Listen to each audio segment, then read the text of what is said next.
Good morning, Gina. Good morning po. Good morning, ma'am.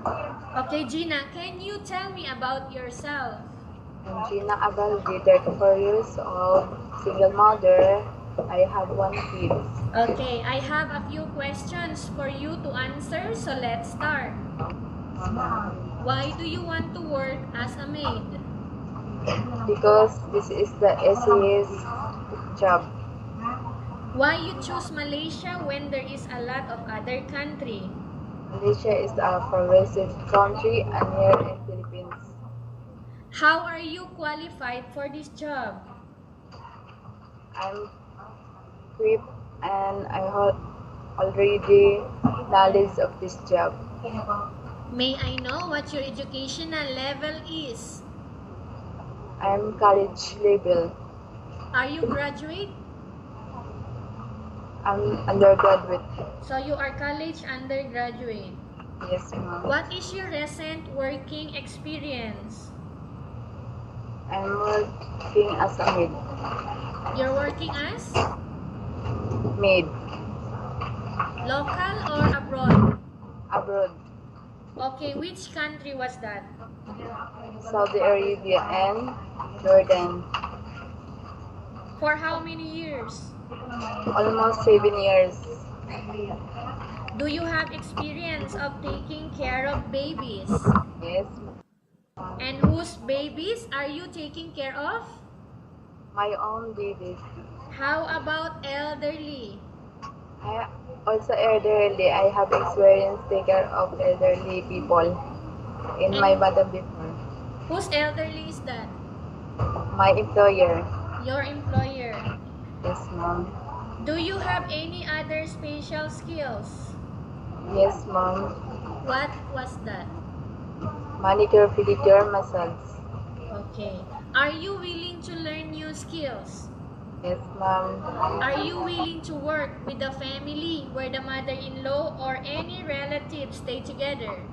Yes, mom. Currently, are you still working now? No, mom. Do you know how to cook? Yes, mom. What sort of food can you cook? Arabic food, Filipino food. Are you aware that you will have to do washing, cleaning, ironing, and cooking?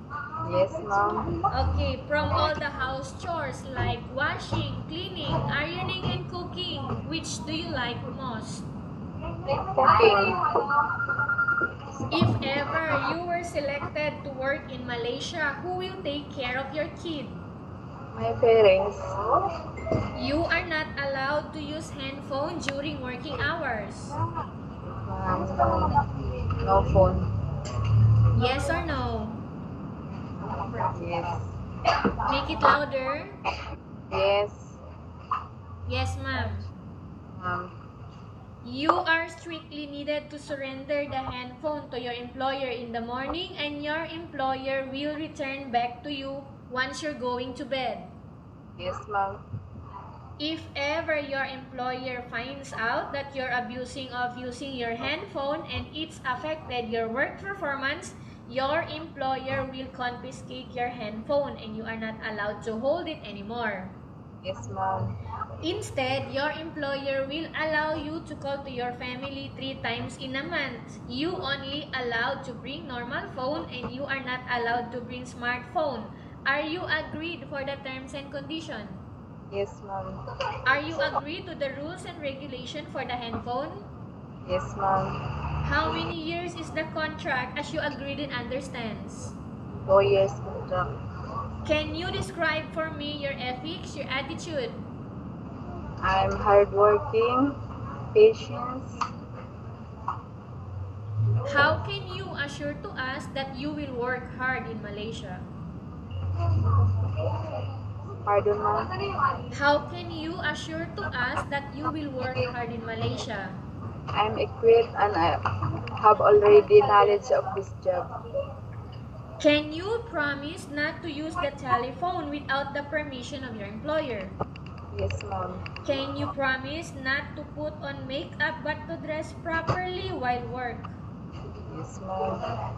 Louder. Yes, ma'am. Can you promise not to invite friends and relatives without the consent of your employer? Yes, ma'am. Can you promise not to ask for advance salary from your employer under any circumstances? Yes, ma'am. Do you really understand of the rules and regulation of the agency? Yes, ma'am. Do you pay any placement fee for you to come to Malaysia to work as a maid? No. Do you have any history of sickness, breast cancer, or any other illness? No, ma'am. Do you suffer from any skin diseases, allergy, or physical defect? No, ma'am. Do you suffer from any serious illness? No, ma'am. Do you smoke? No, ma'am. Have you undergone any operation? No, ma'am. Are you medically fit or are you fit to work? Yes, ma'am. Are you in any medication right now? No, ma'am. Are you allergic with any food? No, ma'am. Are you preferred to work for the employer of any race? Yes, ma'am. Are you preferred to eat the type of food taken by your employer? Yes, ma'am. Are you afraid of being left alone in the house? Yes, ma'am. Are you afraid of being left alone in the house? No, ma'am. Are you sure? Yes. Are you afraid of dogs or other pets? No. Can you promise to work according to instruction from your employer? Yes, ma'am. Can you promise to work according to instruction from your employer? Yes, ma'am. Make it louder. Yes, ma'am. Have you used IUD before? No, ma'am. Do you have any immediate family working in Malaysia? No, ma'am.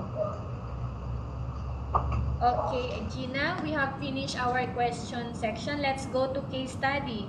I have a case study for you and I want you to answer me truthfully. Upon arrival in Malaysia, within 6 months only, if ever any of your family